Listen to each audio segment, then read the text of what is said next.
Hello everybody, welcome back to my channel. మన previous వీడియోస్లో intermediate first year students కోసం ray optics అనే chapter explain చేసుకుంటూ ఉన్నాం. అయితే మన ప్రీవియస్ వీడియోస్లో radius of view of the fish and total internal reflection గురించి మనం ఎక్స్ప్లెయిన్ చేసుకున్నాం.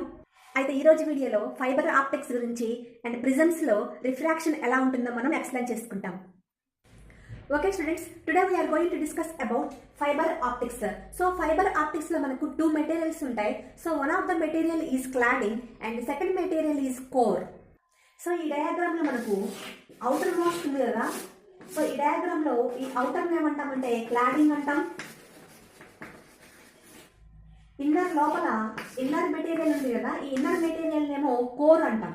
సో దీన్ని కోర్ అంటాం, అవుటర్ మెటీరియల్ ఏమో క్లాడింగ్ అంటాం. సో ఈ క్లాడింగ్ యొక్క రిఫ్రాక్టివ్ ఇండెక్స్ ఏమో μ2 అవుతుంది, అలానే కోర్ యొక్క రిఫ్రాక్టివ్ ఇండెక్స్ ఏమో μ1 అనుకుంటాం. ఓకే స్టూడెంట్స్, ఇక్కడ ఒక లైట్ రే అనేది కోర్ లోకి ఎంటర్ అయినప్పుడు అది క్లాడింగ్ లోకి రాకుండా, సో ఈ కోర్ లోనే మనకు టోటల్ ఇంటర్నల్ రిఫ్లెక్షన్ జరగాలి అంటే ఎంత మినిమం యాంగిల్ ఆఫ్ ఇన్సిడెన్స్ అక్కడ ఇవ్వాలి. సో ఇక్కడ ఒక కండిషన్ ఉంది, ఆ కండిషన్ మనం ఇంతకుముందు నేను డెరివేషన్ లో మీకు చెప్పాను, డెరివేషన్ పార్ట్ రావటం కూడా చెప్పాను. సో ఆ కండిషన్ ఏంటంటే sin I is less than or equal to square root of μ1 square minus μ2 square. So ఇక్కడ μ1 is greater than μ2 అవుతుంది, ఎందుకంటే because of denser medium. Okay students, మనం ఇప్పటి వరకు రిఫ్రాక్షన్ అట్ ప్లేన్ సర్ఫేసెస్ లో మాత్రమే ఎక్స్ప్లెయిన్ చేసుకున్నాం.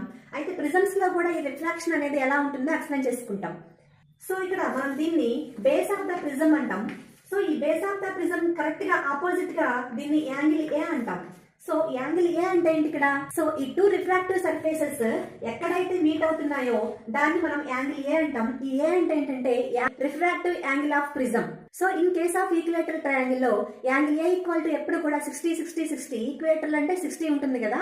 So angle A equal to 60 degrees ఉంటుంది. ప్రిజం గురించి మనం మాట్లాడుకుంటున్నాం కాబట్టి, సో ఇంతవరకు ఈ బేస్ ఆఫ్ ద ప్రిజం ఇంతవరకు మనం కన్సిడర్ చేసినట్లయితే వేరే డయాగ్రామ్ తీసుకుంటాం. అయితే ప్రిజం లో ఏం జరుగుతుంది?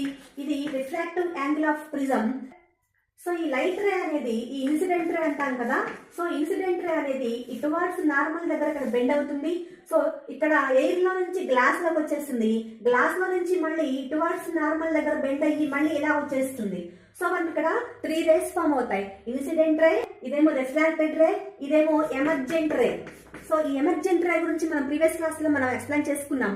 సో దీన్నేమో యాంగిల్ ఆఫ్ ఇన్సిడెన్స్ I1 అంటాం, ఇదేమో యాంగిల్ ఆఫ్ ఇన్సిడెన్స్ I2 అంటాం. ఇక్కడ ఫస్ట్ రిఫ్రాక్టివ్ యాంగిల్ R1, ఇక్కడేమో సెకండ్ రిఫ్రాక్టివ్ యాంగిల్ R2 అవుతుంది. సో ఇంతకు ముందు మనం ఈ డెరివేషన్ రాబట్టాం. ఏ ఈక్వల్ టు ఏమవ్వాలి? R1 plus R2. యూజువల్ గా ఈ రిఫ్రాక్టెడ్ రే కూడా ఏమో